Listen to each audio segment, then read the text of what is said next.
If you would like to attend one of their meetings, find out what they're all about, perhaps join, you can go to the Mark Street Center next Thursday, week from tomorrow, at 6:25, you said? 6:45. 6:45, I'm sorry, 6:45, and the meeting wrap up around 8 o'clock, and just come on out there and see what it's all about.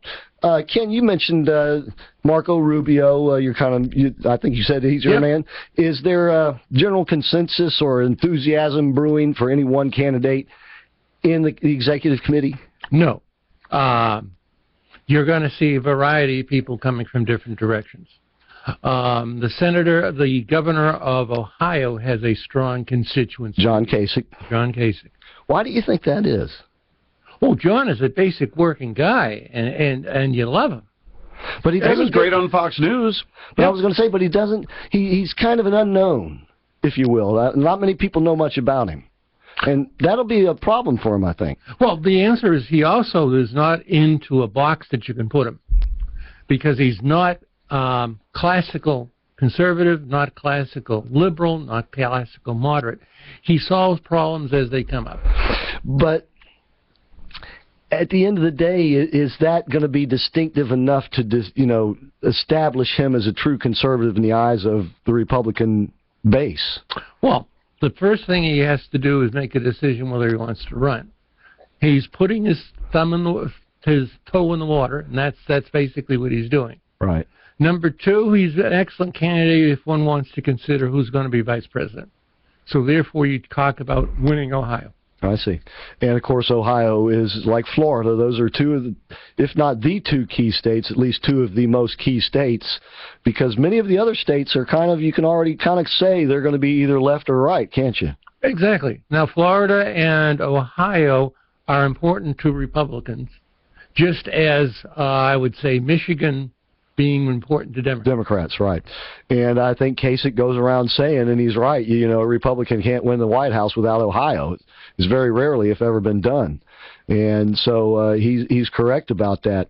But I just wonder if he has the charisma, if you will. You know what I mean? Well, the point is, when he ran the first time, if he had the charisma, he'd been elected. So therefore, he's got enough charisma to be governor of Ohio, has a record-proven ability to win Ohio, and he won with the greatest margin in Ohio. And he did. Re-election. Yeah, yeah, exactly. Is he still real popular in the state? Yes. He is. And so he's getting some interest down here. Oh, yeah. It's sort of like Scott Walker has that proven battle record. Right. Now the question is, can we add charisma to Scott Walker? Okay. David Levitt, right? Refresh Computers, Seminole County Libertarian Chair. He's now running for a state office, and he told us that the Libertarian Party is looking more towards local elections to get their candidates elected. Are the Republicans focusing enough on local elections? I'm talking about school board. I'm talking about the county and the city commissions. Do we spend enough time getting good quality candidates elected to those offices? Well, I know in Orange County we do. Now, we also have not been as successful as we like.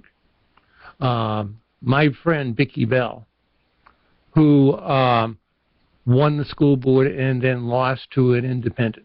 Right. And its point is that getting the base put together for a Republican candidate. And school board's difficult.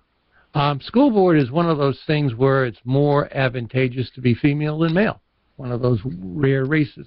Usually in a state reps race or that, usually a man has an advantage over a woman in the general primary, putting everything together.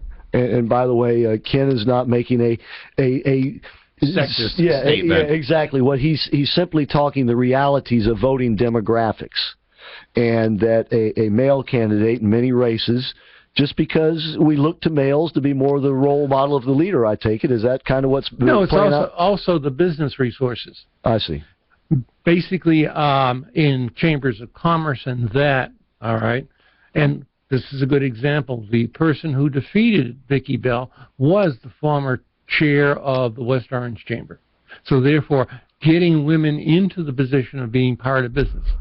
Okay. So the business community does have a big role in this, in the sense that you're meeting people and networking and meeting the people that get you to the next level. That's exactly it. I think that women can become great candidates, but they have to play in the men's league, and that has to be it. Business is the way of doing it. Do you think that that's perhaps one of the appeals that Hillary Clinton has to a lot of Democrats, is that they view her as a woman who can play in a man's league? Well, to some extent, yes, but she's coming from the National Organization of Women's side, right? Not coming from the pro-business side. Right. She hasn't started a business. She hasn't run a business. Well, you heard what I was saying earlier about politics and professional wrestling. Do you think that Republicans understand, as well as Democrats do, that, shall we say, the power of the emotional argument? I don't think so. Part of it is it goes back to, I was brought up a Democrat. I remember handing out all these cards for all my relatives. Yeah. That's the second part. The Republican Party is still the party that owned the factory. Right. So therefore, it's got to get the factory owners and the factory workers together. And then we can win. Okay. We have Eva on the line.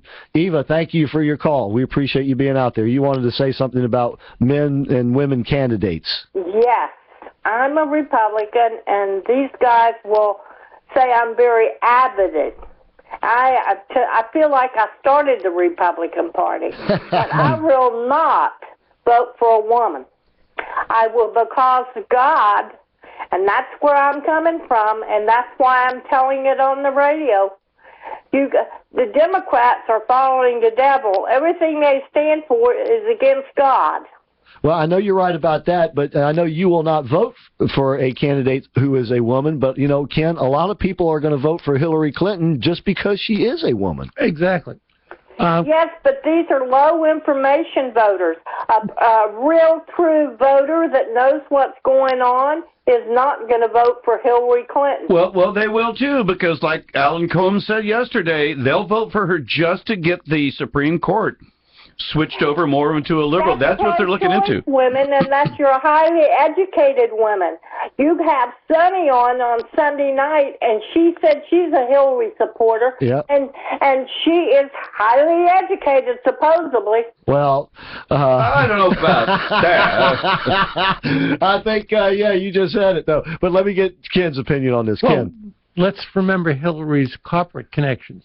Remember, she can make $100,000 out of $1,000 investment. She's got the connections in business because she knows how to sell government.